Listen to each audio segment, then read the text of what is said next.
जय सदानंद आयोलाल सभी जो झूलेलाल। हलो दोस्तों, माया सुनीता कुतवानी ऐं स्वागत आहे तव्हां सभिनि जो तव्हांजे पंहिंजे सिंधी चैनल कुतवानीस किचन सिंधी में। त अॼु असांजी रेसिपी आहे असांजी फेमस सिंधी ट्रिदाली, जेका ॾाढी टेस्टी ऐं हूंदी छा गॾोगॾु पौष्टिक भी भरपूर आहे। छो जो त असां हिन में 3 प्रकार जी अलॻि अलॻि दालियूं था यूज़ कयूं जेके प्रोटीन सां भरपूर आहिनि। ऐं हिन प्रोटीन सां भरपूर दाल जी रेसिपी न सभिनीनि खे ज़रूरु ट्राई करणु खपे। अधिकतर जेके माताऊं ऐं भेनरूं आहिनि उहे कुकर में अॻो पोइ लूणु हैड टमाटो विझी करे हिनखे जेको सिझाईंदियूं आहिनि ऐं मथां जेको जीरो ऐं थूम ई राई ॾींदियूं आहिनि। पर मां हिते तव्हांखे थोरे अलॻि तरीक़े सां हिन दाल जी रेसिपी ॾेखारंदीमांव। तव्हां ज़रूरु ॾिसो ऐं ज़रूरु हिकु बार ट्राई कजो ऐं ॿुधाइजो कि तव्हांखे कीअं लॻी हिन तरीक़े जी हीअ ट्रिदाली। ॾाढी टेस्टी ठहंदी आहे ऐं ॾाढी डिलीशियस। ऐं हिन ट्रिदाली जी ख़ासियत इहा आहे कि तव्हां हिनखे ढोढे सां खाओ, फुल्के सां खाओ या फिर चांवरनि सां, सभिनीनि सां गॾु जेको आहे न ॾाढी सुठी लॻंदी आहे। गॾोगॾु ॾाढी पौष्टिक ऐं हेल्दी दाल बि इहा आहे। त अचो त रेसिपी स्टार्ट कयूं। ऐं रेसिपी स्टार्ट करण खां पहले जे अगरि तव्हां अञा ताईं मुंहिंजे चैनल खे सब्सक्राइब कोन कयो अथव त प्लीज़ मुंहिंजे चैनल खे सब्सक्राइब कजो, वीडियो खे लाइक कजो ऐं तव्हांजे फ्रेंड्स ऐं फैमिली सां गॾु शेयर कजो। त अचो त रेसिपी स्टार्ट कयूं। त हिते मां 1 कोप चणनि जी दाल, 1 कोप साई मुङनि जी दाल ऐं अधु कोप कारी माए जी दाल खई आहे। हिन टिनी दालुनि खे मां मिक्स करे हिकिड़े बाउल में 2-3 पाणियुनि में साफ़ सां धोई वठंदासीं पहले। ऐं जीअं ई हिनखे साफ़ सां धोई वठंदो तव्हां हिनखे पाणी में पिसाए करे जेको आहे न घटि में घटि 30 मिंट खां 1 कलाक ताईं छॾे ॾियो, ताकी इहा दाल जेका आहे सुठे सां भिगजी वञे।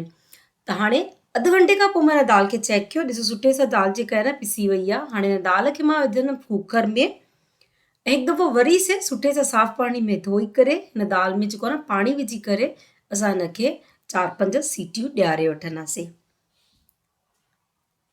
त कुकर ऐं ढक लॻाए करे मां जेको आहे कुकर गैस ते चढ़ाए छॾियो ऐं हाणे हिनखे जेको आहे न असां 4 खां 5 सीटियूं ॾियारंदासीं, ताकी चणनि जी दाल ऐं सभु दालूं जेके आहिनि न सुठे सां सॉफ्ट थी वञनि, ॻरी वञनि।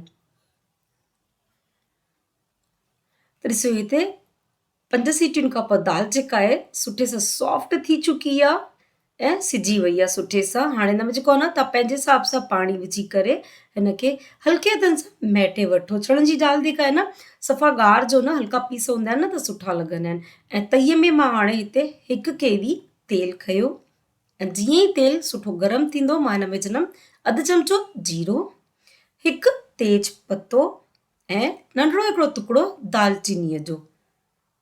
दालचीनी आहे ॾाढो सुठो सवादु ईंदो आहे हिन दाल में ऐं तेज पत्ते जो बि। ऐं हाणे मां हिन में विझंदमि 6 खां 8 ॻड़ियूं थूम जी, जेका मां हीअं नंढा नंढा टुकड़नि में कटे करे रखी आहे। ऐं थूम सुठी गुलाबी थी वञे तेसिताईं तव्हां हिनखे थोरो सो सुठे सां भुनोसि। ऐं हाणे हिन में विधमि 3-4 सावा मिर्च, मां सॾाई विधा आहिनि, तव्हां चाहो त हिनखे कुतुर करे विझो। ऐं हाणे हिन में मां विधा 6-8 कड़ी पता, ऑप्शनल आहिनि, तव्हां चाहो त हिनखे अवॉइड कयो। ऐं हिकिड़ो हाणे मां हिन में बारीक कटियल बसर विधुमि ऐं हिन बसर खे जेको आहे तव्हांखे सुठे सां गुलाबी थियण ताईं हिन में भुनणो आहे। सफ़ा हिकदमि ॻाढ़ो बि न कजो बट कचो बि जीअं न हुजे, थोरो गुलाबी थी वञे बसर तेसिताईं तव्हांखे बसर जेको आहे न हिते सुठे सां भुनी करे तयारु करिणो आहे। ऐं हाणे हिन में मां विधमि 3 टमाटनि जी पेस्ट ऐं टमाटनि जी पेस्ट खे हाणे ढके करे असां जेको आहे न 5 मिंट सिझाईंदासीं। त ॾिसो 5 मिंट में टमाटनि जो पाणी पूरो हाणे जेको आहे न त सुकी वियो आहे। हाणे मां विझंदमि हिन में कुझु मसाला। त सभिनि खां पहले मां विधमि हिन में हैड अधु चमचो, ॻाढ़ा मिर्च 1 चमचो, सुका धाणा 1 चमचो ऐं हाणे लूणु स्वाद अनुसार ऐं 1 चमचो मां हिन में विझंदमि कसूरी मेथी। थोरो सो हिन तरीक़े सां क्रश करे विझिजो ऐं सभी मसालनि खे तव्हां जेको आहे न स्लो फ्लेम ते सफ़ा सिम ते 1 मिंट भुनी वठो सुठे सां। उन सां मसालनि जी रंगत ऐं ख़ुशबू ॿई ॾाढी सुठी ईंदी आहे। पर गैस जो जेको फ्लेम आहे सफ़ा सिम कजो, फुल ते न कजो।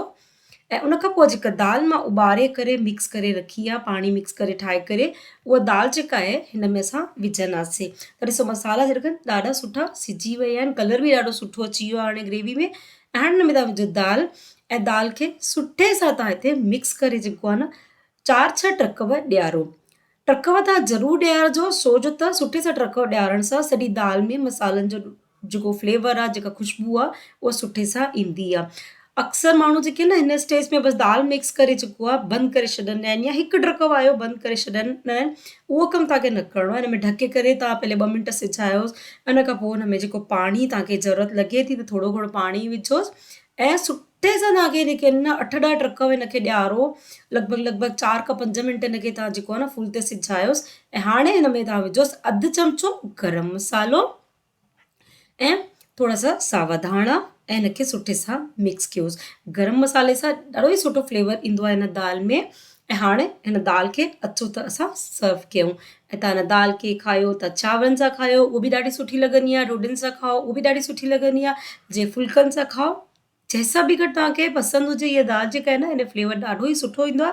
प्लस जेका आहे न ॾाढी इहा दाल जेका आहे न पौष्टिक हूंदी आहे, छोकी 3 प्रकारनि जी असां दाल विधी आहे हिन में। ऐं हाणे हिनखे मां ॾींदमि तड़को मथां, त तड़के लाइ मां विधुमि 1 चमिचो घी सचो ऐं जीअं ई सचो घी असांजो जेको गरम थी वेंदो हिन में मां विझंदमि थोरो सो जीरो, अधु चमिचे खां बि थोरो घटि ऐं 2-3 ॻड़ियूं थूम जी। ऐं थूम खे सुठो गुलाबी थियण तीअं असां जेको आहे हिन में फ्राए कंदासीं ऐं उन खां पोइ मां जेको आहे न गैस जो फ्लेम कंदमि बंदि ऐं गैस फ्लेम बंदि करे करे तव्हां हिन में विझिजो ॻाढ़ा मिर्च। ॻाढ़ा मिर्च जल्दी सड़ी वेंदा आहिनि त हिकदमि तुरंत विझी करे तव्हां जेको आहे न दाल में विझिजो। ॻाढ़नि मिर्चनि खे हिन खां गैस ऑन में बिल्कुलु न विझिजो ऐं तड़के खे हाणे मां विधमि दाल में, थोरा सा सावा धाणा विधमि हिन में ऐं हिन तरीक़े सां तव्हां मिक्स करे वठो। तड़को टोटली ऑप्शनल आहे, पर डबल तड़को जेको असां ॾींदा आहियूं मथां त उन सां जेको आहे न दाल में सुठो ई सवादु ईंदो आहे, सुठी रंगत बि सुठी ईंदी आहे। दाल ॾिसण में बि सुहिणी हूंदी आहे ऐं खाइण में बि सवादु जेको आहे न ॾाढो ई सुठो ईंदो आहे। त तयारु आहे असांजी सिंधी त्रिदाली। त फ्रेंड्स कीअं लॻो तव्हांखे मुंहिंजी अॼु जी रेसिपी ॿुधाइजो ऐं जे अगरि तव्हां मुंहिंजे चैनल में पहिरियों दफ़ो आया त प्लीज़ मुंहिंजे चैनल खे सब्सक्राइब कजो, वीडियो खे लाइक कजो ऐं फ्रेंड्स ऐं फैमिली सां शेयर कजो। जय सचदानंद, जय झूलेलाल।